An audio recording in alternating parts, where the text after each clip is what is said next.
With the official investigation closed and no one ever caught, the big question remains: who were the phantom social workers?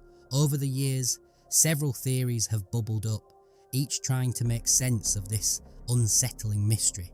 The first and most sinister is that this really was a network of would-be child abductors. The idea here is that these individuals were scoping out potential targets, testing how secure homes were and how assertive parents might be. The tactic of backing off when challenged could have been a smart way to gather information for a future attempt without getting caught.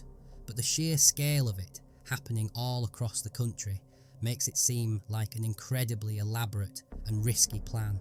A second theory, pushed by some criminologists, suggests the culprits weren't abductors at all, but misguided vigilantes. In this version of events, they were self-appointed child abuse investigators who genuinely believed they were uncovering neglect. This might explain why they were so focused on inspections and their official-seeming act. They weren't trying to steal children, but to save them, operating under their own twisted moral code. This theory makes sense of why they would leave when challenged by a confident parent. They had no real authority to back them up. A third, and maybe even more disturbing theory, is that the whole thing was a form of mass hysteria, a moral panic whipped up by media hype and social anxiety. This perspective suggests that a few real, isolated impersonation incidents were blown way out of proportion by rumour and sensational news coverage, creating a feedback loop of fear. In this paranoid climate, a door-to-door salesperson, a market researcher,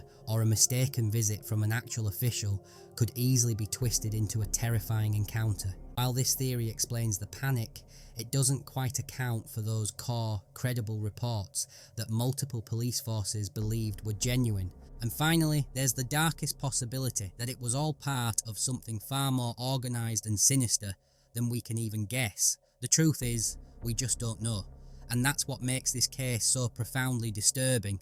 The wave of phantom social workers faded away in the mid-1990s just as mysteriously as it had started. Although isolated copycat incidents have been reported since, including a confirmed case in Gloucestershire in 2014 where a woman posing as a social worker examined a baby, the nationwide siege of fear was over.